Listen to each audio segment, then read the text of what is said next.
on to another podcast. My name is Joanne Petrie, and today we're going to talk about how to build self-esteem when you're going through loss. People don't realize it, but when there's any kind of loss, what it does is it affects your self-esteem. And you have this time where you go, mirror, mirror on the wall, who am I? And so I thought I would talk about this subject. I found a book, and many of you know how much I love books. I found this book, and it's called Why Not? And it's written by Kobyamada.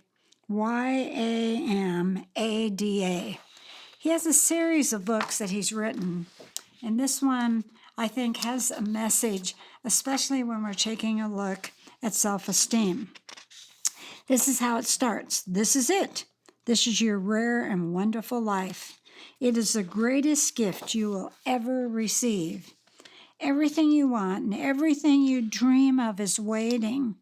You have a vast treasure of talents and potential hidden inside you. And your life is ready for you to discover it all. Why not find out how remarkable your life can be? Why not make the most of every moment? You were born for wonder and awe. You are here to marvel at the beauty of this world and to experience the joy of being alive. Be a stranger to the ordinary. Get to know the unknown. Why not try something you've never tried before? Why not go somewhere you've never gone before? Stay curious. Have adventures. Make room for what you love. Discover the world's wonders and know you are one of them too. So much of life depends on how you look at things and how you see yourself. You are shaped by the choices you make. How will you answer when today asks what you learned from yesterday? Why not see how good your best can be? Why not make the most of your life? Things won't always go according to plan. The way might be different. You may get worn out and tired. You may feel lost.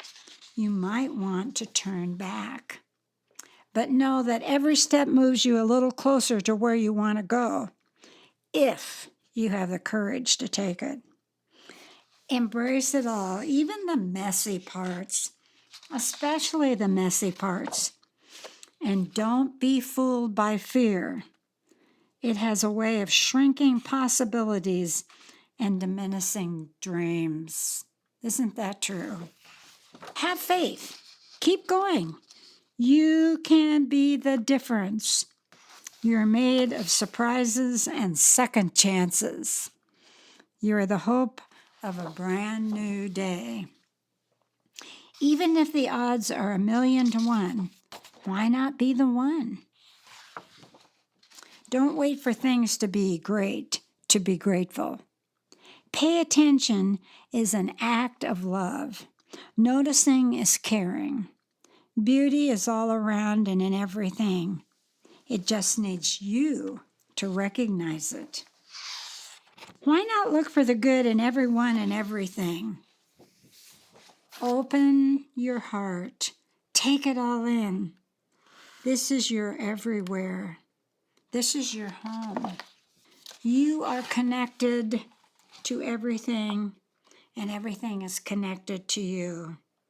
Every little bit of good helps. Every act of kindness builds. Every bit of compassion heals. Everything you've ever loved becomes a part of you. It all counts. Why not leave this world a little better than you found it? What a powerful story. I believe it is a challenge for all of us as we go through loss, any kind of loss. Why not leave the world a little bit different and better than when we found it? And so if that's what we want to do, but we don't know how, then let me talk a little bit about self-esteem plays a crucial role in mental health and overall well-being. Feeling good about ourselves boosts our life enjoyment and effectiveness in countless ways. In 2019, there was a study involving secondary school children that had found that they had low self-esteem, and that was associated with an increased risk of anxiety, depression, and suicidal thoughts. A 2021 clinical trial found that low compassion and low self-esteem strongly moved to a place where they were finding that people had social anxiety. And in 2022, research review found that people with low self-esteem were more likely to have low school or work performance, poor mental or physical health, more antisocial behavior, unhealthy social relationships compared to people with high self-esteem. So there's so many things that are involved in our self-esteem. Sometimes, a lot of times when we've gone through grief, it's because we just don't think we can make it forward. And so I wanted to talk a little bit about strategies for building self-esteem. Now remember, I've gone through a lot of loss. I work with people who have losses. And so these are some ideas that I have. And maybe as you think about these ideas, maybe you will come up with some more creative ones too. I think first one, I believe, is that we have to offer positive reinforcement to our own thinking process of who we are.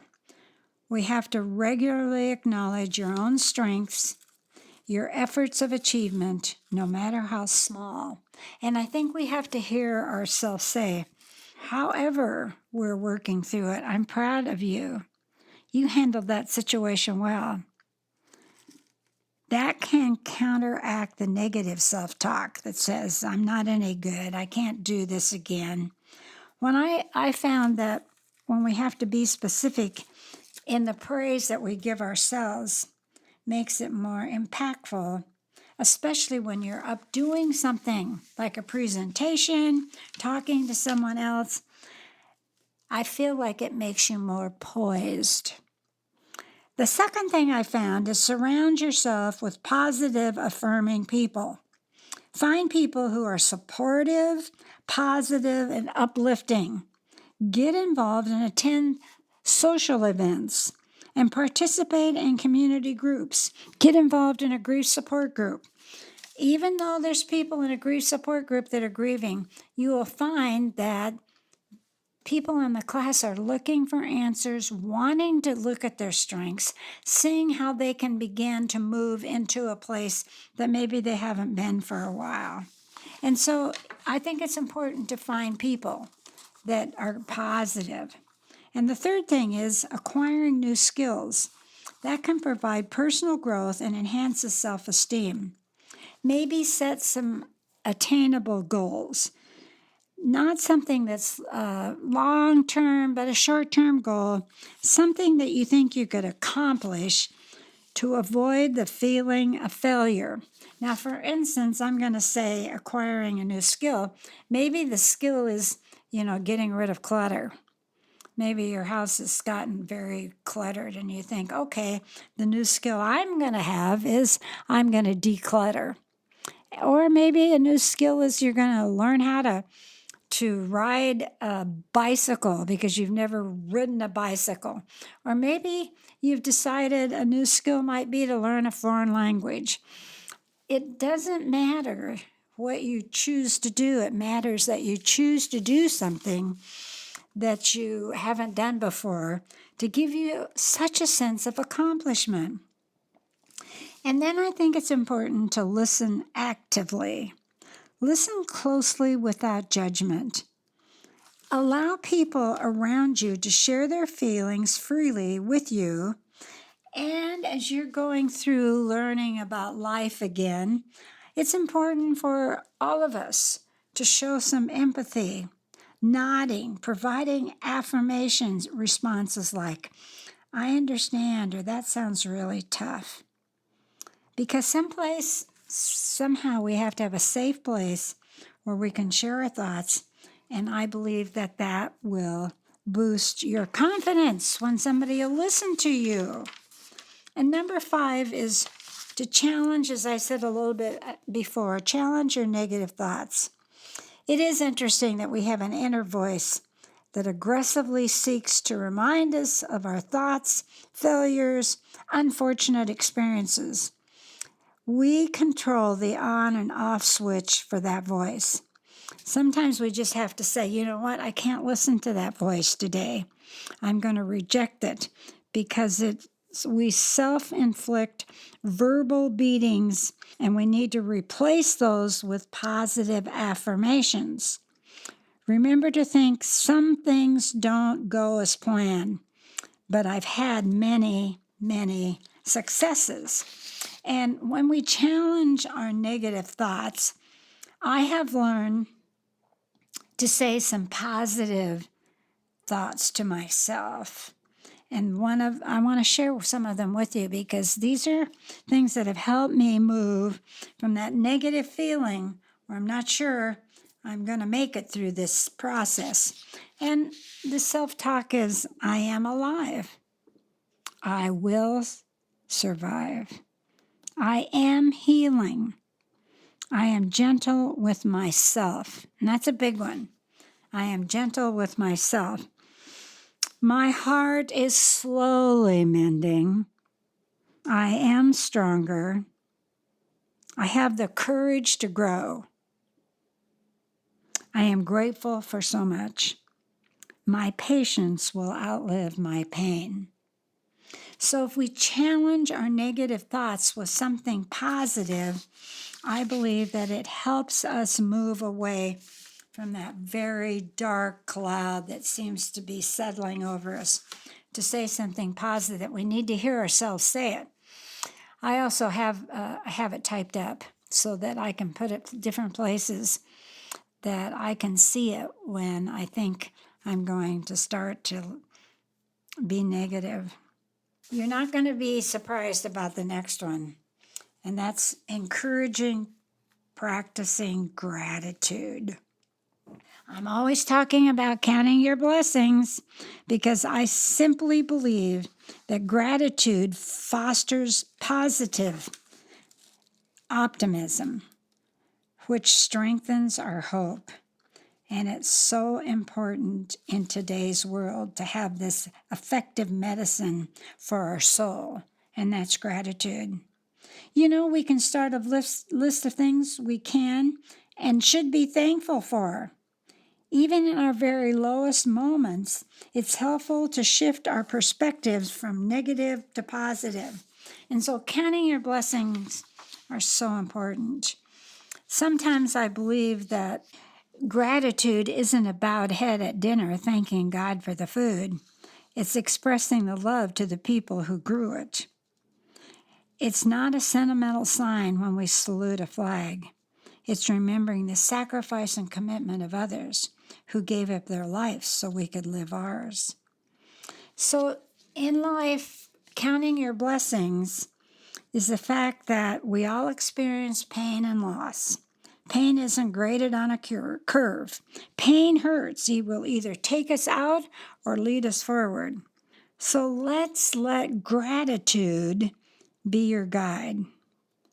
It will lead us all to kindness, patience, and wisdom. And the other thing gratitude does, it leads us back to one another. Once you say thank you for somebody for listening, I believe it takes courage to be grateful in a world of hurt. And you know, gratitude doesn't skip over the most difficult parts of our lives as if it didn't occur. Instead, it reminds us of who we are despite the difficult times. None of us know when our time on earth is over. But I know my last minutes will be filled with tremendous gratitude for the people who made time for me. I will think about how each one of them let me know I mattered to them. I was valued and worth their time. And then I will close my eyes and thank God with a grateful heart for the handwritten sentences each of them gave me in their acts of kindness, which contributed to the pages of my life. I believe that having an attitude of gratitude is important. So I wanted to share just for fun. I just want to share with you, my life isn't all lollipops and candy canes, but I try to look at the positive every day. And so I wrote, I'm thankful for the different flavors of ice cream to choose from the yellow roses in a vase on my kitchen counter, for a family present for Father's Day. I was so thankful to see Sam, listening to Nick play his guitar. These are things that I was thankful for in just a few moments on Father's Day. And so it's the things that are small but important that help me keep perspective and that I can be thankful. There's a couple more I wrote down. I was thankful for summer shoes that fit and that summer clothes that still fit. So, I try to find something a little bit humorous to write down too. And I was also thankful for my garden. I love my flowers, and I was thankful for the fact that no garden is without a gardener. And so I was thankful for my abilities to garden and just enjoy the flowers that are in my garden. So encouraging, practicing gratitude. And I think it's important to leverage laughter. When you think of Santa Claus, what do you think of first? You think of ho, ho, ho, ho, ho. He's always happy. Well, the ability to laugh has a remarkable ability to boost our self-esteem and enhance social connections. Laughter plays a crucial role in social bonding. When you share a laugh with others, it strengthens our relationships and fosters a sense of belonging and acceptance. And then the last one is get some professional help to help you walk through this time if you just don't think you can do this on your own. There's nothing wrong with going to a good therapist and seeing how they too can help you walk through the time in your life when your self-esteem is down and you want to lift it up. This is something I wrote recently. I will look for ways to connect or reconnect with longtime friends or brand new friends through email, phone calls, or text. I will make their day by reminding my friends what they mean to me. I will be sensitive to the ever-changing dynamics of friendship and keep current with the challenges and struggles my friend is feeling as they are walking through their journey. So the greatest thing we can do is help each other.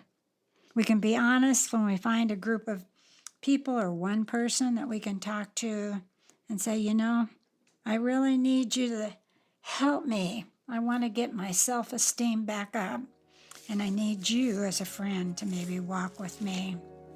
I believe that each one of us has a time of struggle. And yet, if we can take a look at where we are to move to a new place, I want to encourage you to take one more step toward healing. It's the greatest gift you can give yourself.